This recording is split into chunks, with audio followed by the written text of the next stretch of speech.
ध्यान रखें। और मेरा खानदानी रिश्ता इस परिवार से 3 पुश्ते चला रहा है और मेरा भी अपना कुछ यहाँ पे है, इसीलिए लालू जी आशीर्वाद दिए और 15 में एक रहने के बावजूद भी उन लोगों को परास्त किए।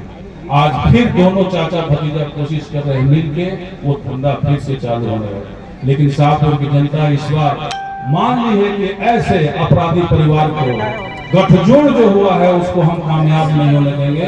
और पूरे शाहपुर की जनता कसम खाई है कि सब लोग मिलकर ऐसे अपराधी परिवार को ऐसा हराना है कि फिर से भारतीय जनता पार्टी ऐसे लोगों को उम्मीदवार बनाने की जरूरत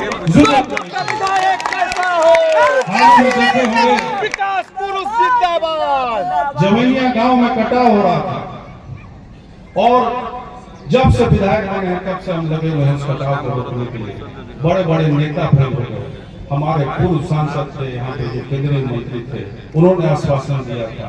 मेरी बहुत उम्मीद थी कि केंद्र में मंत्री हैं और IAS अधिकारी में सबसे श्रेष्ठ पद पर गए हैं, इनकी बात जरूर विभाग के लोग सोचे होंगे, नाकाम हो गए। बहुत हल्ला किए। 24 में विधानसभा में मैंने प्रश्न लगाया कि जवैया गांव को नहीं बचाइएगा तो जवैया गांव कट जाएगा, लोगों का मकान चला जाएगा। लेकिन सरकार का जवाब था कि यहाँ कोई कटाव नहीं हो रहा है। 23 के जवाब में कहा कोई कटाव नहीं आ रहा। 24 में पूरी गंगा नदी जो है जवैया की तरफ बढ़ गई और 60-65 मकान गिर गए और 25 के बाढ़ में लगभग 200-300 मकान गिर गए। लेकिन एक भी सरकार का आदमी जो है जवैया गांव में झांकने तक नहीं आया। यहाँ के प्रभारी मंत्री भी जो थे वो गौरा पुल से वापस लौट गए और पानी खत्म होने के बाद भी आज के दिनों में सरकार का कोई नहीं आया।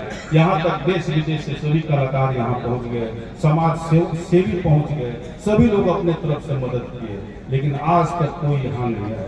सोच लिए मुख्यमंत्री जी यहाँ पे बिहिया चौरस्ता पे हेलीकॉप्टर से उतरते हैं और यहाँ से जगदीशपुर जाते हैं, उन्होंने भी कोई एक शब्द नहीं देखा, न जरूरत थी कि बगल में 5-6 किलोमीटर आगे जाके हाल चाल ले।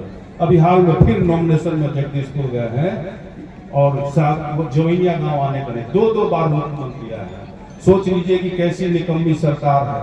जब जनता फंसी तो कोई सरकार का आदमी जो आपके बीच में नहीं आया। लेकिन हमने वादा किया था जवैया गांव कि जवैया गांव का नाम हम मिटने नहीं देंगे, तो हमने लोगों के अपील पे अपने पॉकेट का पैसा लगा के लोगों की मदद लेके हमने 3 बीघा जमीन जवैया गांव को खरीद के रख दिया कि मैं जवैया गांव को तेजस्वी जी हमसे पूछ रहे थे सिंबल देते समय कि क्या आप जमीन खरीद लिए। हमने बताया कि हमने जमीन खरीद लिया है और चुनाव के बाद जो है आपके द्वारा जो इसका सहयोग गांव के लोग करेंगे दान करेंगे।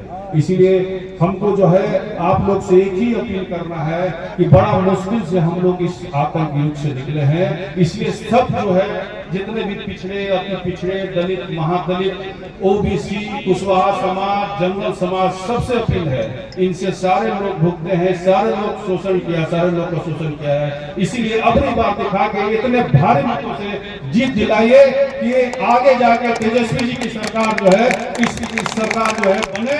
हम लोग यही अपील है क्योंकि तेजस्वी सरकार से ही जितने भी वादे उन्होंने अपने चुनाव में रखा था सारे वादे धीरे धीरे मुख्यमंत्री कर रहे हैं। इसलिए जितना भी लाभ मिला जो आप तेजस्वी जी के चलते मिला है, इस चीज को नहीं भूलना चाहिए। इन्हीं चंद शब्दों के साथ एक बार फिर तमाम जनता को मैं तहे दिल से प्रणाम करता हूँ, धन्यवाद करता हूँ।